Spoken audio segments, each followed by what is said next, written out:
Alright, so it's Wednesday, our fourth day in our Wes Craven week, and that brings us to a bit of a difficult place.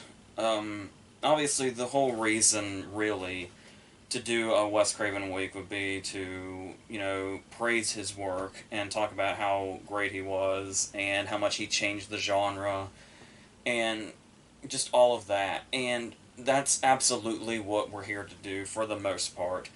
But at the same time, this unfortunate realization is that even with great directors, it's very rare for a director to have a spotless filmography. And obviously, Deadly Friend has a lot of fans, particularly, fans of the genre and fans of his work will certainly gravitate towards it, and, the campy nature of it, and the really big, gruesome kill scenes and stuff like that. It's easy to see why fans of the genre and fans of his love this movie. Like Christy Swanson has an interview on this Blu-ray where she talks about when she started doing conventions, she was surprised how, so many people bring this movie up and how much they love it. And so, I get it, I suppose, but my feelings on this movie are just really all over the place, and I'm still trying to come to terms with them, even after I've seen the movie. I've probably seen the movie maybe 4 or 5 times by this point, and I think I've even seen it that many times just because I've been trying to sort out over the years how I feel about it. So, what's interesting about it is even just at the very start, it looks like it's a different direction for Craven as far as still being in the horror genre, but we've got what appears to be this cross between Short Circuit with maybe a little bit of E.T. thrown in, and then it's a horror movie and a Bride of Frankenstein movie very quickly. There's obviously it's gonna be tonally all over the place, which is gonna be where I have a lot of my questions about my feelings about this movie. And the idea of how quickly it sets that up, where it's like, we meet Baby, and before we've even seen him, it's the opening scene, and he does something relatively violent by choking this guy that's trying to steal the vehicle of our protagonist and his mom. And so you get the sense that there's something dark about it, and then the whole, setting up the AI thing, and he says, you never know what he's gonna do. So it's clear, and we get that whole section of the movie, typically in, slasher movies, or movies where we're gonna go down, a violent, dark path, where we introduce the body count. For the first part of the movie, where we meet a lot of characters, and it's like, we're setting up reasons these characters are going to be killed in gruesome ways. So, we've got that down, and what's interesting about this, though, is that it's based on a book, and when you look at the interview with the writer, Bruce Joel Rubin, on this Blu-ray, where he talks about being given the job to adapt this book, and the first thing he says was he read the book and just thought it was horrible. So that's a start. And then he had turned it down, and then he basically had to meditate on it, and he came to the conclusion of, well, I've got a family to feed, so I can't really be picky, so let's adapt this book into a script for Warner Brothers. And he said something that was really important to him was to make sure we really cared about the characters and how important empathy was to him in telling this story. Which is very interesting, because if there's one thing I feel like this movie really lacks, and I feel like is a big problem that it has, it's the lack of empathy specifically for the Sam character when it even before it becomes a horror movie. Because here's my big problem with this movie, and maybe this is just a me thing, and it doesn't people can go into this movie and they'll see, a campy horror movie or a Wes Craven movie or whatever, and that's great. And they had talked about also in these interviews where when they did, test screenings after they'd made the movie gorier, test audiences went crazy. They loved how big and gruesome it was and stuff like that. And it was just this really exciting experience for everybody involved. watching how audiences were really taking to how over the top the movie was. Which is also fine, but I also hear that. I hear people say, like, one of the things they love the most about it is that it's a fun movie. So, and I'm all for a fun, campy, gruesome movie. Absolutely. And typically when things are put into a genre that feel out of place, like dramatically, I can pretty easily write it off, where I'll be like, wow, they're trying really hard for something that doesn't really belong here. And then every now and then there's cases where a movie or a character just hits me in a certain way, and the things that can happen in the movie leave a really bad taste. And the way I know the idea is that Sam is abused, and then sort of Bibi taking over her body when they put, the chip in her brain, it turns into like a revenge kind of movie, and I get that too, but a very over-the-top and gruesome revenge movie. But for the movie being campy and over-the-top in nature, these abuse scenes have never sat well. Like, looking at Sam's life, in all, like, everything that happens up to her being pushed down the stairs by her father and essentially killed, is just so fucking sad to me. Like, it's not even, like, I guess they tried to add to the horror element by making the dad scary before Sam was supposed to be scary, and there's, like, kind of a turning of the tables there, but I don't know, I watch these scenes where we see Sam's abuse, and the fact that we see how sweet and innocent Sam is for the whole time she's in the movie before the changes, where like the scene when she comes over to his house and she brings the box of cookies or whatever they are, and she's like, I wanted to bake something but I couldn't, so I brought these instead. And it's like, she's such a sweet and innocent person. It feels genuinely cruel that the movie's putting her through the things that it is. And like I said, there's something different about this movie's vibe, because typically I'd be like, oh wow, they're laying it on thick, like, oh, they're making her as innocent as possible so that it's supposed to be sadder and more tragic when horrible things are happening to her. And I can just say, oh, movie, you're being ridiculous.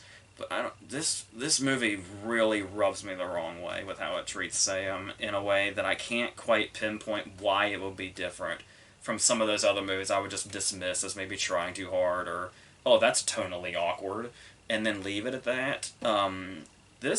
I can barely get through this movie, because it's just so, when I see the scenes where she suffers abuse after she's brought him cookies, or they're playing basketball together, and we see her in these little fleetingly happy moments, or even the scene when he bloodies her nose, her dad bloodies her nose, and when the kid's mom's talking to her about it, she, like, defends him and says, it's realistic.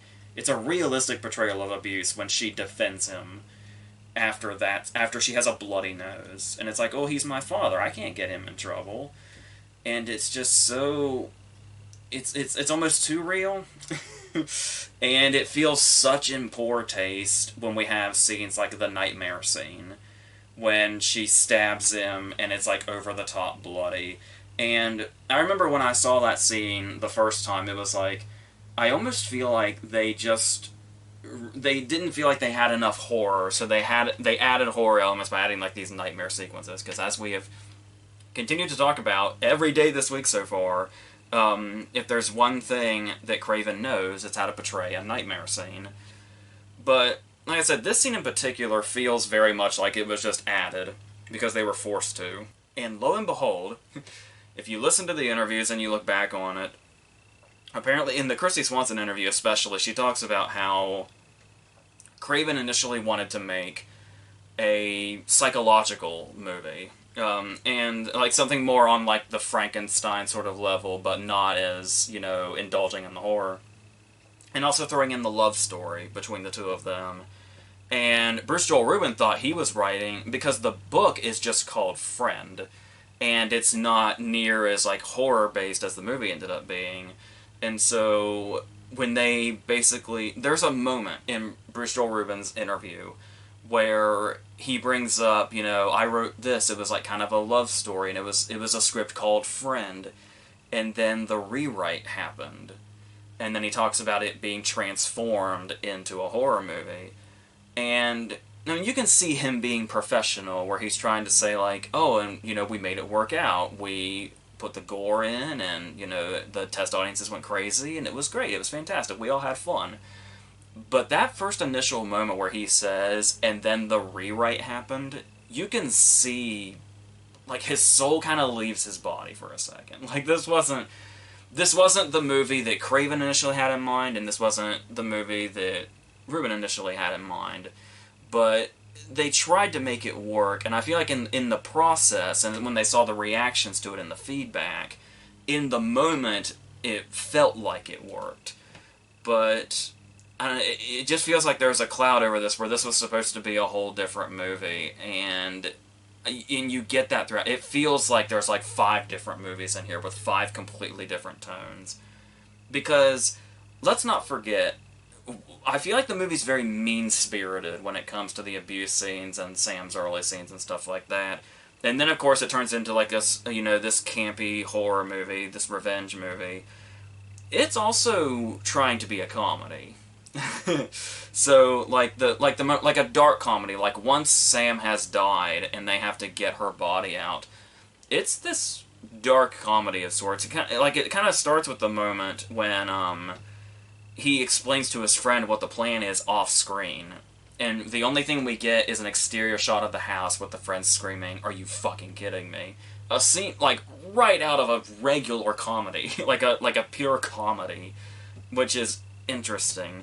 And like I said, the whole scene where they're like recovering her, and these comedic scenes do feel like you get the sense that like a part of the script was always going to be like, oh, we should make it a dark comedy also, but everything else around it makes these scenes that are actually pure comedy feel really, really out of place. So, like everything feels out of place with the other. Like, if it went down one path, it might have worked in a way. You can see, like I said, especially the campy factor, but let's talk about this also. Because Craven has a great ability to take something that might be campy or seem sort of lighter and then make it scary. Or he can also do stuff that does feel maybe too real, too mean-spirited, too hopeless, and be able to get scary out of that also without it feeling like one is being overwhelmed by the other. The 2 reinforcements I wanted to bring in were naturally a movie that's been brought up a lot, naturally in Wes Craven week, is the original Nightmare on Elm Street. And another one I wanted to bring in for the other side of the argument is, like I said before, another one we talked about way back in the day, The Last House on the Left. So, when I say this movie has, really campy, over-the-top moments and really big gore moments, but that kind of clashes with the idea of being scary, there is a way to blend that kind of thing where you can do something that feels like there's scenes in A Nightmare on Elm Street, like, the tongue coming out of the phone, or the way Freddy, like, toys with them, like when he cuts his fingers off and, like, smiles at her, but there's still a genuine creepiness in there somewhere. Like the scene that might seem ridiculous where he's running down the alley, and I think he's after Tina at this point. And I said, it may look ridiculous, but it also feels like a nightmare. And the scene I especially really want to highlight in A Nightmare on Elm Street, where he can make this movie that's pretty over-the-top and campy, but then put in a genuinely scary moment, is the stuff where Nancy sees Tina at school, where she's like in the body bag and she's being dragged around and all that. Even during Tina's kill scene too, her on the ceiling is still insanely well done. For this movie that's otherwise pretty campy, and the way he was able to combine those it actually works. He can do something campy and light and that feels fun, and then insert these genuinely scary moments in them. And with The Last House on the Left, I could people obviously went after it for being way too brutal, and it's, like I said, way too helpless. And it's like, why would anybody even make this?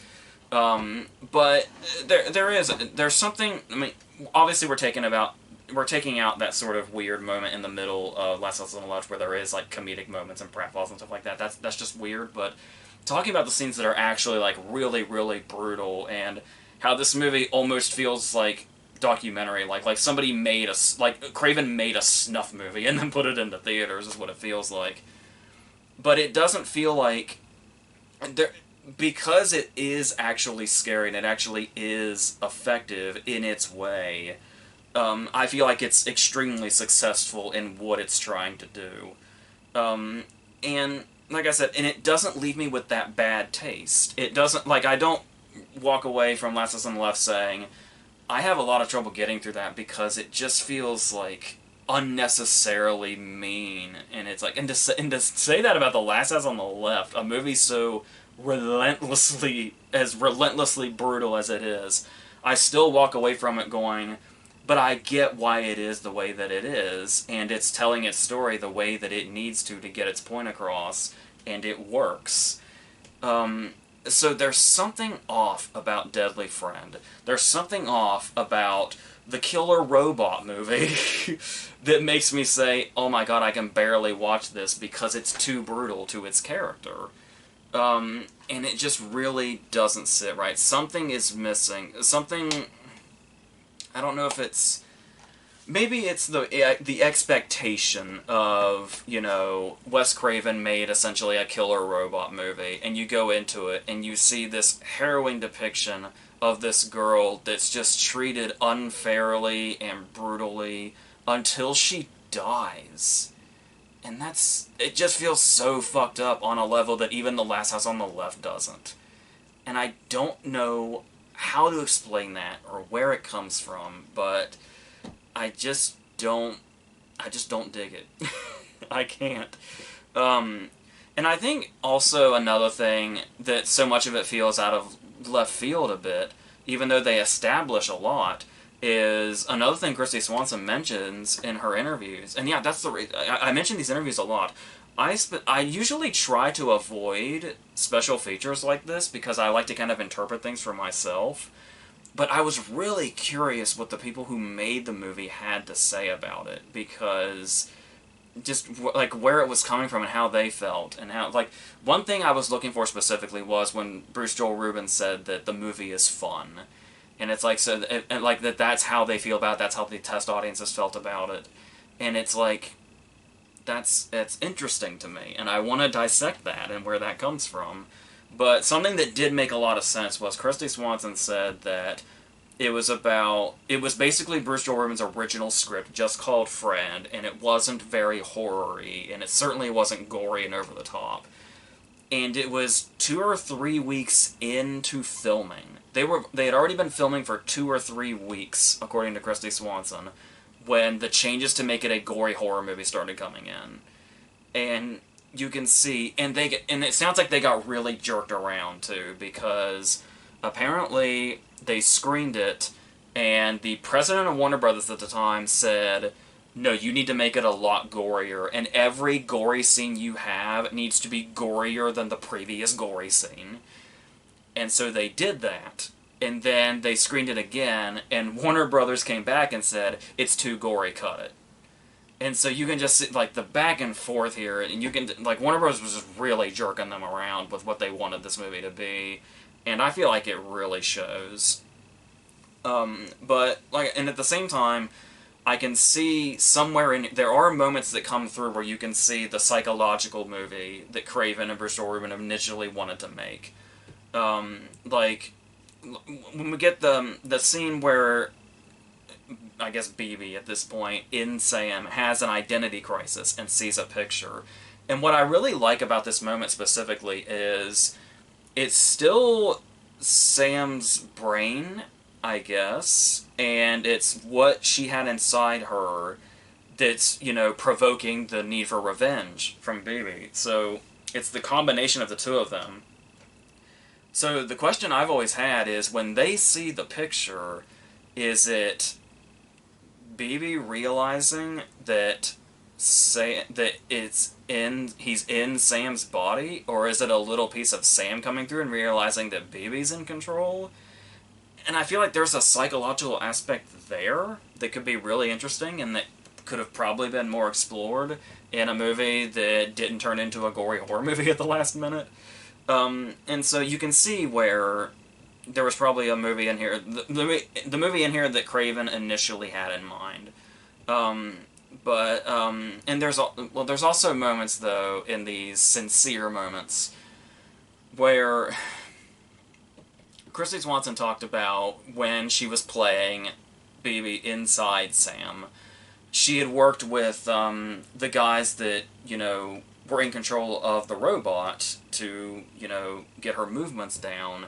And I think it was in these interactions where Kristy Swanson doing the claw hands came in. And I understand that, you know, her doing the claw hands because she's Bibi is maybe a practical thing. Like, that's the way it would be, because, you know, Bibi's probably under the impression that this is still his body before Anne Ramsey shot it. But I don't think the claw hands work dramatically. Like I said, maybe practically it's like this is the way it would be in this, you know, fictional science. But like I said, dramatically, watching her walk around the room and discover the picture, doing the claw hands, and most egregiously, the second death for Sam, when she runs at the cop with the claw hands. There's something dramatically missing here, so that's really unfortunate. But like at the end of the day, though, like I said, how Craven works is something that does come through and leave some sort of positive note. There's a really great moment during this Kristy Swanson interview where she goes quiet for a while and starts to get choked up. Remember, I want to say this interview was probably not long after his death, and she's still like really, you can see how choked up she's getting, and she basically says that working on this was like the best experience.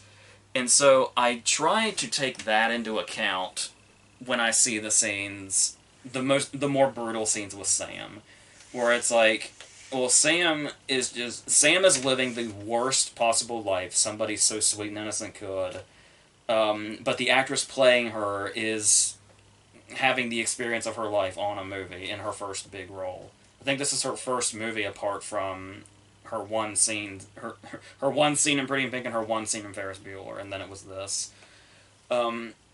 So I can certainly appreciate that, and I can also say that this whole me being moved in all the wrong ways is it starts to wear off in the last half hour or so, when it starts to really fall into, you know, just revenge movie mode.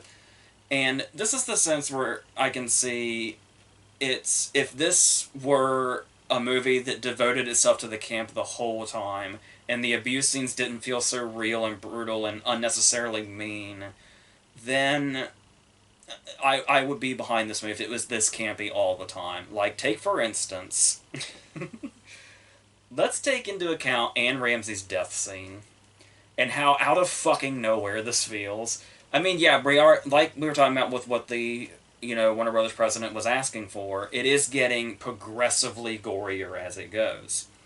So, first off, we have the scene where she kills her dad, and like I said, after all the brutality we saw Sam go through, for no reason at all, other than he's an abusive piece of shit, the death scene with the dad is kind of unsatisfying. Like, I almost don't feel like it's, like, this is where I say, okay, now go all out with being brutal. Especially if you're going to be like a revenge movie. Especially Sam getting revenge on this piece of shit. And I don't know, that neck snapping just isn't enough to me. I mean, yeah, there's the burning of the body, but I mean, he's already fucking dead. It's like, honestly, I would have been okay if this scene was like 10 more minutes long of the dad being scared of her. That would have been so incredibly satisfying. But the payoff, I just feel like, isn't there for all the build-up we had and all the stuff we had to watch her go through. So, then that brings us to the Anne Ramsey scene. First of all, I do wonder if there was any sort of inspiration from the Brian Cox character in Trick or Treat. I feel like this scene has a lot of vibes of that, where she's like in the robe, she's by herself, there's something in the house, the crotchety old person, and the person terrorizing them is named Sam. So it's like, I really wonder if the Brian Cox final act of Trick or Treat had anything to do with this scene, if it took inspiration from it. But yes, so the basketball kill, where apparently Christy Swanson said that the original death scene was that she strangled her and threw her through a door, and that was it.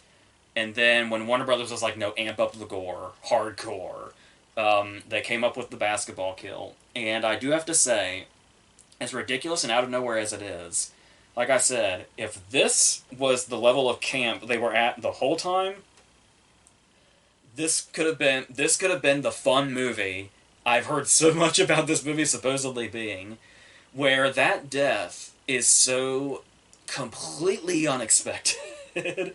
And so that's the kind of gore that I would have really appreciated in this, is, or like I said, it was almost unexpected in the bad sense that the dad's death was so relatively unceremonious.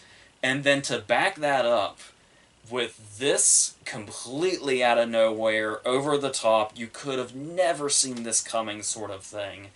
And it's like, you can see, the foreshadowing and stuff like that, but if you were to see the scene where she takes the basketball and doesn't give it back, which is a scene that not just happens in a lot of movies, but happened a lot to us in our real life, in childhood. There was always that crotchety old person on the block where if the ball landed in the yard, they would just take it in.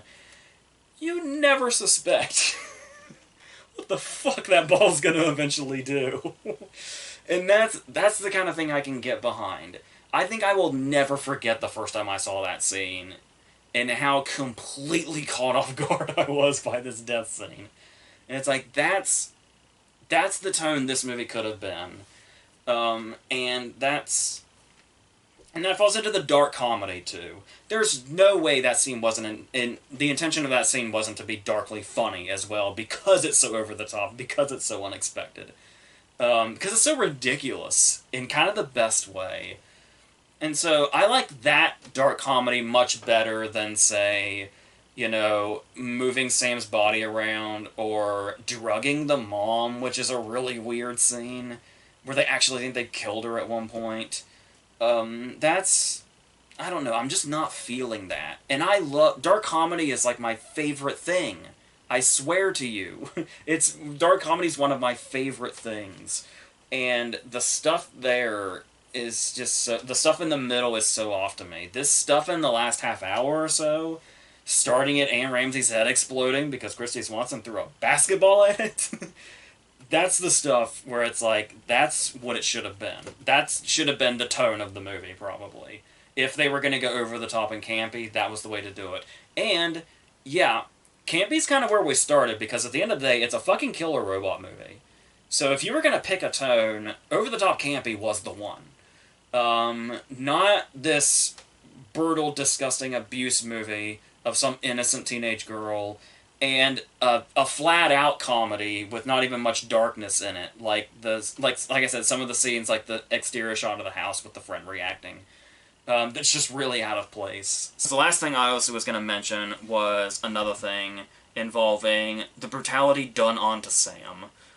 So apparently another last-minute addition was this ending, where this now evil-looking baby breaks out of Sam's body, attacks the main kid, and snaps his neck, and that's the end of the movie.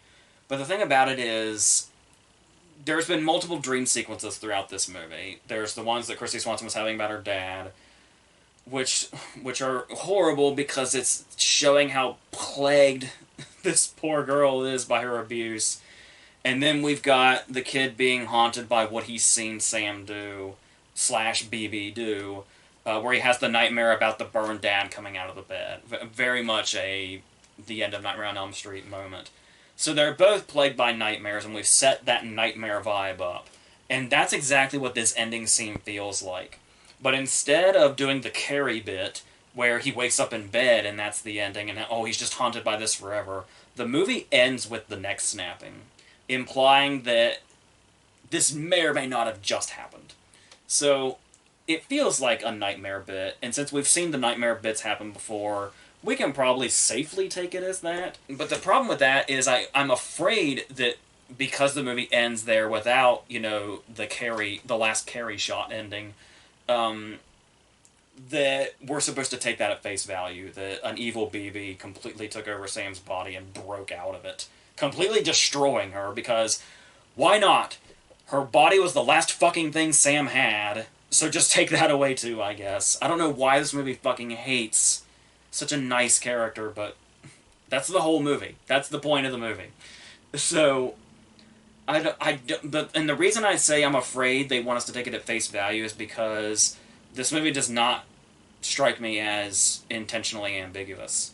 Maybe if it was the movie Craven wanted it to be at the start when he wanted to make a psychological movie, or what Bruce Joel Rubin was writing initially before the rewrites came in that made his face drop in that interview, maybe that could have been a, oh, what's a nightmare, what isn't kind of thing. But I don't know. And that's the thing, too, is I'm sure people left this movie and they were like, holy shit, that was insane. Like, I can imagine that movie, that's such a horror movie ending, especially a campy 80s horror movie ending, where it's like sort of like the Razors at the end of Night of the Demons, where it's not completely necessary, but it's a fucking awesome finish, and it leaves people leave the theater or whatever, saying like, oh, what an incredible ending, that was great.